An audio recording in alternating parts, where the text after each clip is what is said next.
Hello students, welcome to the new session of sexual reproduction in flowering plants. तो ये हमारा दूसरा session है। पहले सेशन में हमने फ्लावर के स्ट्रक्चर को जाना कि किस तरीके का फ्लावर का स्ट्रक्चर होता है, एक टिपिकल एंजियोस्पर्मिक फ्लावर कैसा होता है, और उसके हमने जो चारों वर्ल्स थे उसके बारे में डिस्कशन किया था। इसके साथ ही साथ हमने ये देखा था कि एंड्रूशियम कैसा होता है। एंड्रूशियम के दो पार्ट्स हमने डिस्कस किए थे कि एंथर जो होता है, ऊपर का जो लोब वाला स्ट्रक्चर होता है, और नीचे का जो स्टॉक लाइक स्ट्रक्चर होता है उसको हम फिलामेंट बोलते हैं। फिर इसके बाद हमने देखा था कि जब एंथर को आप कट करिए तो आपको उसके अंदर सैक लाइक स्ट्रक्चर यानी कि लोब्स लाइक स्ट्रक्चर दिखाई देंगे।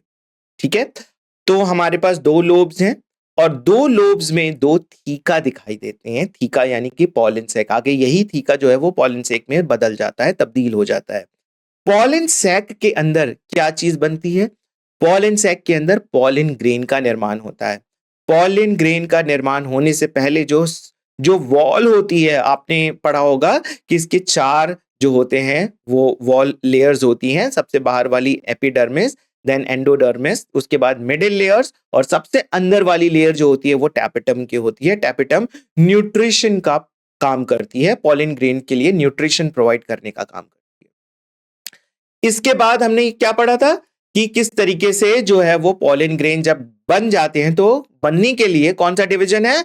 मियोसिस डिवीजन है। और पॉलन ग्रेन की संरचना भी हमने थोड़ा डिस्कस किया था कि पॉलन ग्रेन की सबसे बाहर वाली जो लेयर होती है वो एक्साइन होती है और अंदर वाली लेयर जो होती है वो इंटाइन होती है। राइट, सो एक्साइन और इंटाइन।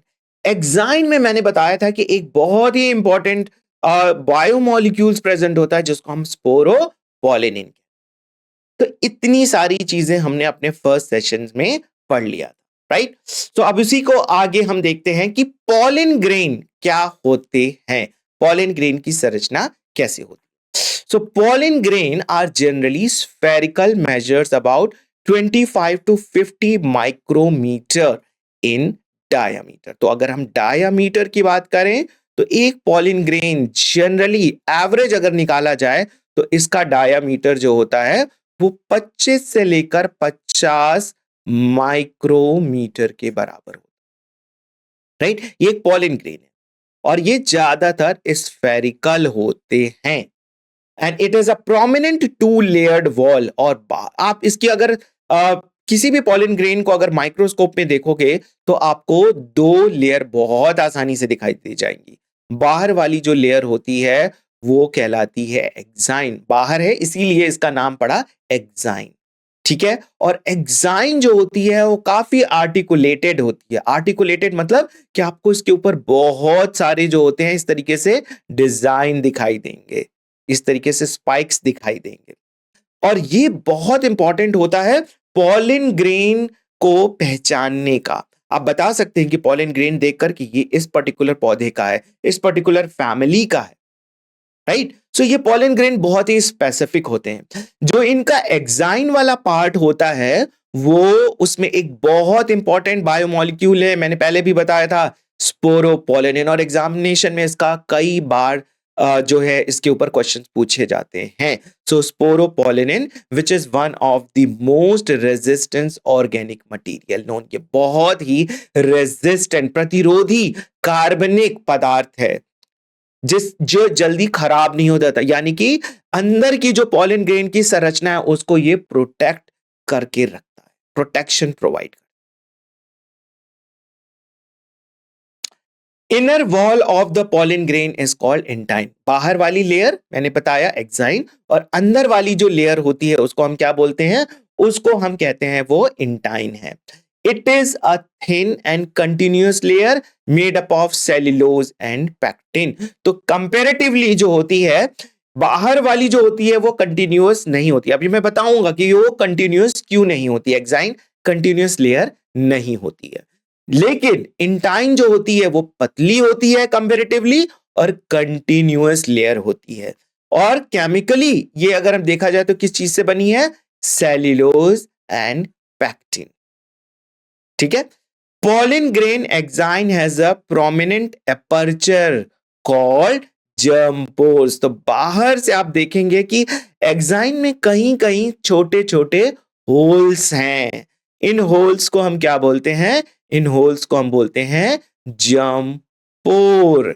तो आप समझ गए क्यों इसको इंटाइन लेयर को कंटिन्यूअस कहा गया है? क्योंकि इंटाइन में कोई ऐसा पोर लाइक स्ट्रक्चर नहीं प्रेजेंट होता, जबकि एक्साइन में पोर लाइक स्ट्रक्चर है। तो ये पोर का मतलब क्या है कि यहां पर स्पोरोपोलिनिन एब्सेंट है, यहां पर स्पोरोपोलिनिन नहीं है, और इसी पोर लाइक स्ट्रक्चर से इंटाइन जो होती है वो एक जर्म ट्यूब लाइक स्ट्रक्चर निकालती है, जो कि आगे चल के पॉलन ट्यूब का निर्माण करती है। इसीलिए एक्साइन जो है वो डिसकंटिन्यूअस लेयर है, जबकि हमारी इंटाइन क्या है? Continuous layer, right?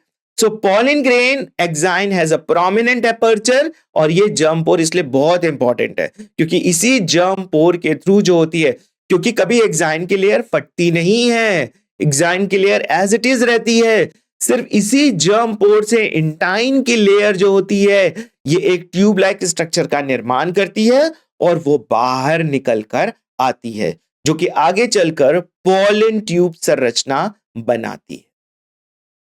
Cytoplasm of pollen grain is surrounded by a plasma membrane. When the pollen grain is mature, it contains two cells, vegetative cells and generative cells. तो हर pollen grain की जो है intine structure, ये देखिए intine की layer हो गई, ये मैंने बना दिया इंटाइन, और इसका दो पार्ट होती हैं, दो सेल्स एक्चुअली होती है। एक छोटी सेल्स जो होती है जिसको हम जेनरेटिव सेल्स बोलते हैं, और एक बड़ी सेल होती है जिसको हम वेजिटेटिव सेल्स बोलते हैं। जेनरेटिव सेल्स जो होती है वो मेल न्यूक्लियाई डिवाइड करती हैं और दो मेल न्यूक्लियाई बनाती हैं, और जो वेजिटेटिव सेल्स होती है यही बाहर निकलकर ट्यूब लाइक स्ट्रक्चर बनाती है, जो कि पॉलन ट्यूब का निर्माण। Pollen grains of many species cause severe allergies and bronchial affiliations in some peoples, often leading to the chronic respiratory disorder like asthma and bronchitis. बहुत सारे लोगों को जो पॉलन ग्रेन होती है उससे एलर्जी होती है। ये पॉलन ग्रेन जब हमारे रेस्पिरेटरी ट्रैक्ट में अंदर चले जाते हैं तो वो एस्थमा और ब्रोंकाइटिस जैसी बीमारियां फैलाते। तो कभी भी जो हम फ्लावर को स्मेल करते हैं, जब फ्लावर को हम अपने नोज के पास लाकर स्मेल करते हैं, तो हम अंदर की तरफ श्वास जो होते हैं वो लेते हैं। तो जब अंदर की तरफ हम सांस को लेते हैं तो उसके साथ साथ बहुत सारे पॉलन ग्रेन जो है वो हमारे ब्रोंक जो है रेस्पिरेटरी ट्रैक्ट में एंटर कर जाते हैं। पर कई बार ये जो है पॉलन ग्रेन जो है वो बहुत सारे लोगों के लिए ना एलर्जी का कारण होते हैं, और उनमें ये एस्थमा और ब्रोंकाइटिस जैसी डिजीज हो जाती है। तो ऐसा हमें नहीं करना चाहिए। It may be mention that parthenium, जिसको हम कांग्रेस ग्रास भी बोलते हैं या फिर कैरेट ग्रास भी बोलते हैं, that come into India as a contaminant with imported wheat, यानी कि इंडिया में एक बार वीट मंगाया गया तो वहां जिस कंट्री से आया उसके साथ साथ वीट के साथ कुछ ऐसे सीड्स भी आ गए जो कि पार्थेनियम के थे। अब ये पार्थेनियम का सीड जो है वीट के साथ प्रेजेंट था, तो अगले साल उसी सीड्स को जो है वो ग्रो करा दिया गया खेतों में ताकि हम अपनी पैदावार बनाएं। तो आपने वीट के साथ साथ कुछ कांग्रेस यानी कैरेट ग्रास की सीड्स को भी डाल दिया मिट्टी में। अब वहां पर पार्थेनियम का पौधा उग गया। पार्थेनियम का पौधा इतना ऐसा होता है कि जब वो ग्रो करता है वो किसी और को ग्रो नहीं करने देता। तो अब आप देखिए कि ये एक तरीके का कॉन्टामिनेंट है हमारे क्रॉप्स के लिए, ठीक है। So it has become ubiquitous in occurrence and cause pollen allergy. तो ये पार्थेनियम इसलिए भी बहुत पौधा जो है हमारे लिए हानिकारक है क्योंकि ये पॉलन एनर्जी, हमारे जो रेस्पिरेटरी ट्रैक्ट है वो उसमें पॉलन एनर्जी का भी रीजन है। सो ये बहुत इंपॉर्टेंट है, राइट। इसमें कई बार आपके लिए मल्टीपल स्टेटमेंट क्वेश्चन में ये पूछा जा सकता है। सो ये आपको याद रखना है कि कौन से पौधे का जो है वो पॉलन एनर्जी में जिक्र हुआ है। सो उसका जिक्र हुआ है parthenium. Pollen grains are rich in nutrients. Pollen grain में बहुत सारे न्यूट्रिएंट्स प्रेजेंट होते हैं क्योंकि पॉलन ग्रेन एक अपने में एंटिटी है। जब उसका पॉलिनेशन होगा तब तक उसको अपने आप को लाइव रखना है, सो उसमें बहुत सारे न्यूट्रिएंट्स प्रेजेंट होते हैं पहले से। In some cereals such as rice and wheat, pollen grain lose viability with 30 minutes for their release. And in some members like Rosaceae, Leguminaceae, Solanaceae, they maintain viability for the month. लेकिन कुछ जो है, कुछ तो पौधे ऐसे होते हैं जो कि 30 मिनट तक ही वायबल होते हैं, यानी कि उनका पॉलन ग्रेन बना और 30 मिनट तक ही वो वायबल रहेगा, उसके बाद वो उसकी वायबिलिटी खत्म हो जाएगी, राइट। लेकिन कुछ ऐसे जो प्लांट्स हैं जो कि बहुत दिनों तक, कई मंथ तक जो है वो वायबल होते हैं। कौन कौन सी ऐसी फैमिलीज हैं जिसके पॉलन ग्रेन कई महीनों तक वायबल होते हैं? Rosaceae, Leguminosae, Solanaceae. सोलेनेसी का अगर आप एग्जांपल लीजिए तो ब्रिंजल है ना, चिली है, ये हमारे सोलेनेसी के पौधे हैं। लेग्यूमिनस प्लांट आपका जो है लेग्यूम्स वाले जितने भी पौधे, जितनी भी दालें आती हैं, कैजिनस का जान, राइट, ये सब जो है वो लेग्यूमिनेसी के पौधे हैं। रोजेसी इसका बेस्ट एग्जांपल है रोजा। So, pollen grains of a large number of species can be stored for years in liquid nitrogen -196 degree centigrade. ये डिग्री है, degree centigrade in the pollen banks and similar to the seed bank. जैसे seed bank में हम क्या करते हैं, seed को store करके रख लेते हैं, जब जरूरत होती है तो उसका इस्तेमाल किया जाता है। इसी तरीके से आप पॉलन को भी स्टोर करके रख सकते हैं। पॉलन को लेकिन स्टोर करने के लिए आपको लिक्विड नाइट्रोजन, जिसका टेम्परेचर मेंटेन किया जाता है -196 डिग्री सेंटीग्रेड, और ये जहां पर स्टोर किए जाते हैं वो कहलाते हैं पॉलन बैंक। तो ये टेम्परेचर आपको याद रखना है। सो पॉलन ग्रेन, अब आप यहां पे देख सकते हैं पॉलन प्रोडक्ट्स का यहां पर जिक्र किया गया कि पॉलन प्रोडक्ट्स आजकल बहुत इंपॉर्टेंट है।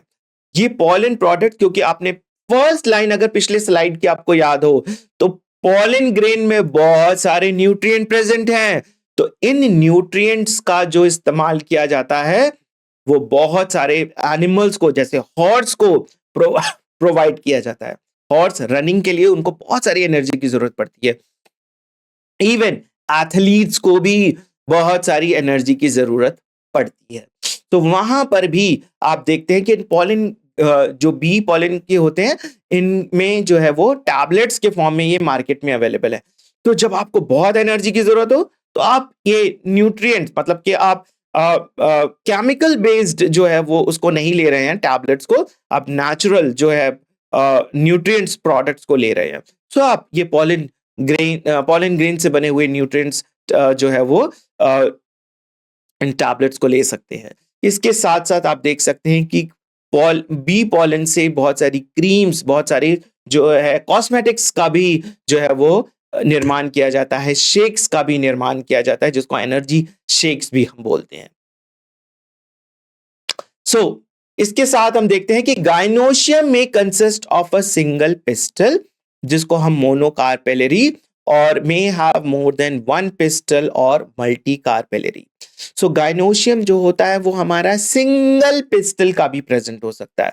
तो अगर सिंगल पिस्टल का है हमारा गाइनोशियम तो हम उसको बोलेंगे मोनोकार्पेलरी। लेकिन साथ साथ हमारा जो पिस्टल है वो कई बार कई कार्पेलरी, यानी कि कई कार्पल से मिलकर बना होता है, जिसको हम बोलते हैं मल्टी कार्पेलरी। तो उस केस में हमारा जो पिस्टल कहलाता है वो मल्टी कार्पेलरी पिस्टल कहलाता है। When there are more than one, the pistol may be fused together. तो जब पिस्टल फ्यूज हो जाते हैं तो हम उसको बोलते हैं सिनकार्पस। जब पिस्टल फ्री होते हैं तो हम उनको बोलते हैं apocarpous. Syncarpous, apocarpous. Fused carpel, right, fused carpel और free carpel. Free carpel apocarpous, fused carpel syncarpous, right. ये सारे टर्म्स आपको याद रखनी है।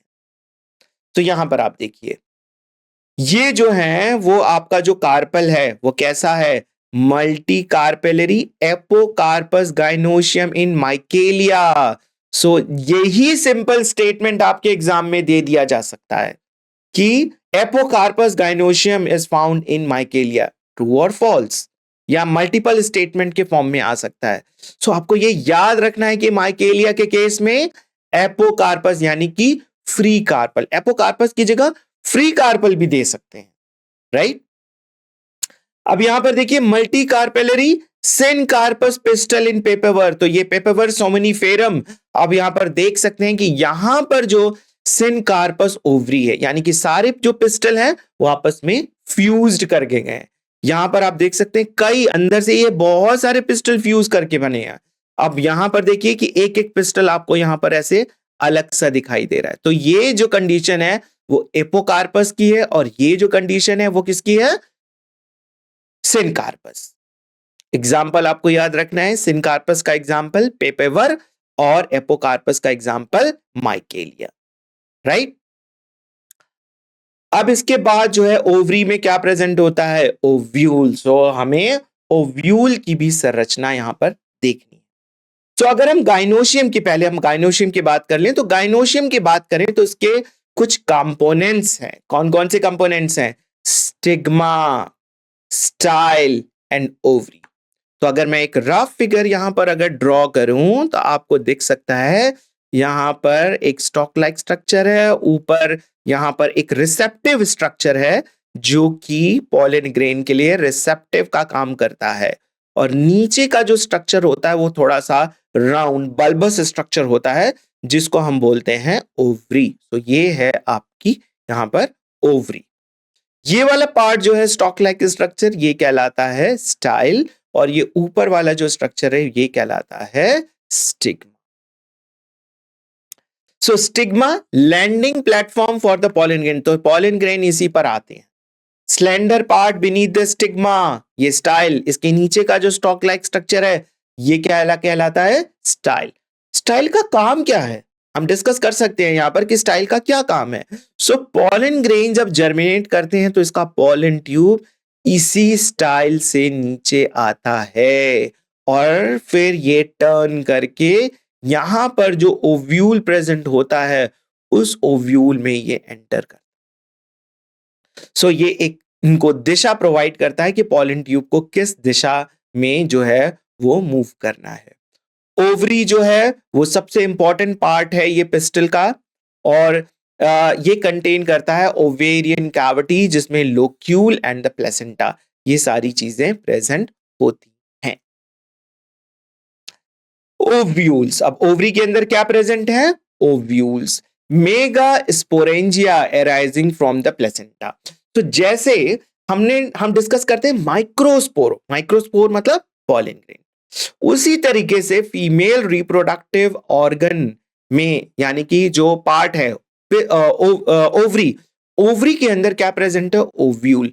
इसी ओव्यूल को हम क्या बोलते हैं, मेगा स्पोरेंजिया, जो कि कहां से अराइज करता है, प्लेसेंटा से अराइज करता है। यानी कि मेगा स्पोरेंजिया या ओव्यूल कहां से अराइज कर रहा है, प्लेसेंटा से अराइज कर रहा है।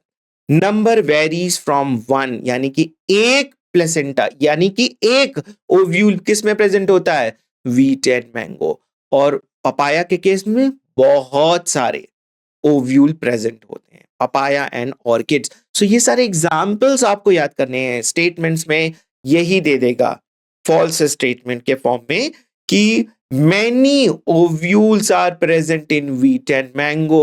No, only one ovule is present in wheat and mango.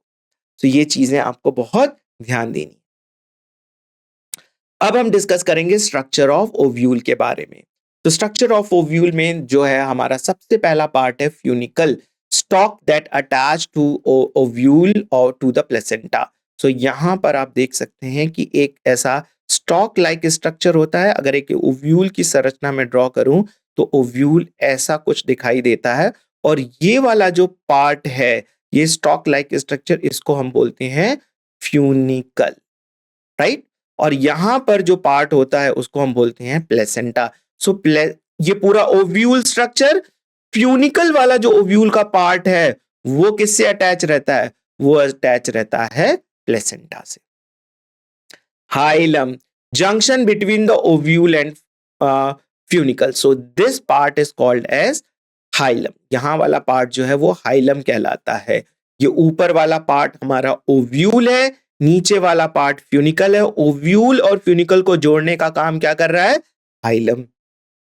इंटुगमेंट, protective envelope surrounding the nucellus except at the micropyle. तो ये जो ओपनिंग होती है, इस ओपनिंग को हम बोलते हैं माइक्रोपाइल। सो माइक्रोपाइल वाला जो स्ट्रक्चर है वहां पर तो इंटीग्यूमेंट, ये प्रोटेक्टिव कवरिंग नहीं प्रेजेंट होती है। आप देख सकते हैं ये दोनों जो पार्ट हैं वो आपके यहां पर इंटीग्यूमेंट्स हैं। इंटीग्यूमेंट्स ये पूरे ओव्यूल को प्रोटेक्शन प्रोवाइड का काम करता है। ये न्यूसिलस वाला पार्ट है, ये न्यूसिलस है, इधर भी यहां से स्टार्ट होता है और ये नीचे की तरफ आता है। लेकिन जो माइक्रोपाइल वाला पार्ट है वहां पर इंटीग्यूमेंट प्रेजेंट नहीं होता है। ये इसीलिए लिखा गया है यहां पर कि except at the micropyle there is a protective layer that is called as integument. Protective layer integument present है न्यूसिलस के चारों तरफ, लेकिन माइक्रोपाइल के पास प्रेजेंट नहीं है। Nucleus, mass of the cell with abundant food reserve contain embryo sac। तो अगर टैपेटम जो है वो माइक्रोस्पोर यानी कि पॉलन ग्रेन को न्यूट्रिटिव का काम कर रही है, तो एम्ब्रियो सैक को कौन न्यूट्रिशन प्रोवाइड कर रहा है? Nucellus. Mass of cell with abundant food reserve contain embryo sac. So nucellus में ही एक स्पेशल सेल होती है जिसको हम एम्ब्रियो सैक कहते हैं। एम्ब्रियो सैक को न्यूट्रिशन प्रोवाइड करने का काम न्यूसिलस करता है। Chalaza, basal part of the ovule opposite to the micropylar end. तो अगर ये हमारा ओव्यूल का स्ट्रक्चर है और मैंने पहले भी दिखाया था, यहां पर जो है ये एम्ब्रियो सैक है, एम्ब्रियो सैक। ये वाला जो एंड है जो ओपन रहता है, ओपन किस लिए रहता है? रिसीव करने के लिए पॉलन ट्यूब जब जर्मिनेट करके आती है तो यहीं से एंटर करती है ज्यादातर पौधों में।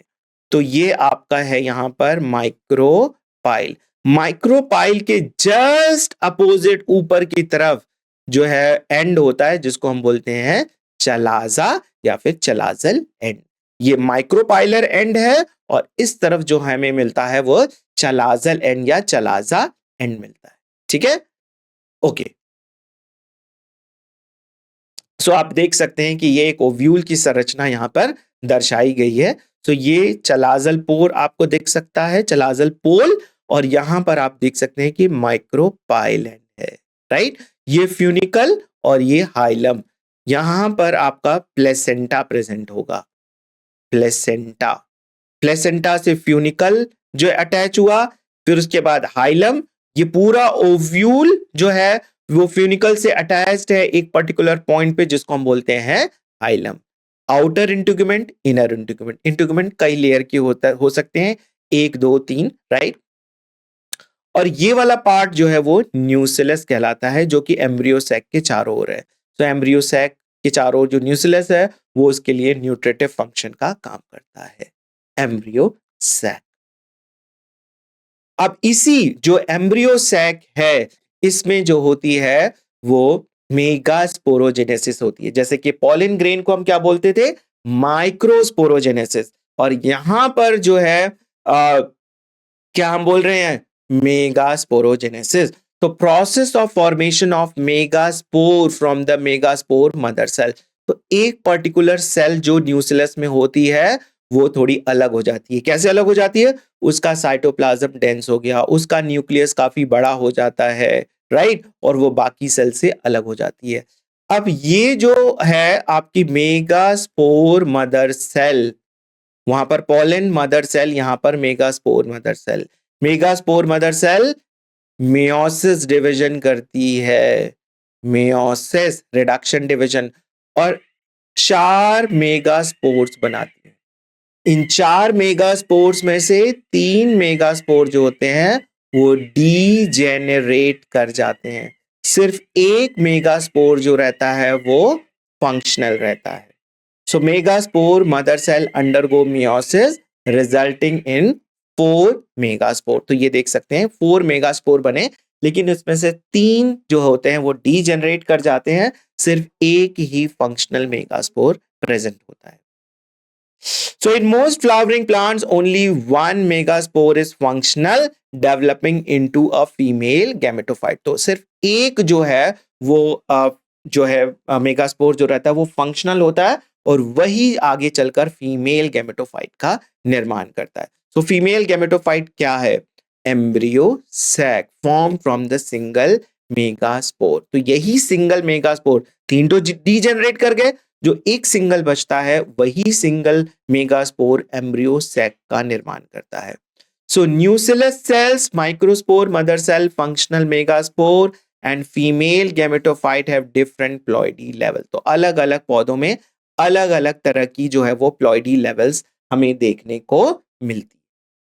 सो यहीं पर हम अभी इस सेशन को एंड करते हैं. हम आगे जो मेगास जो है एम्ब्रियो सैक है उसके स्ट्रक्चर को डिस्कस करेंगे. Thank you very much.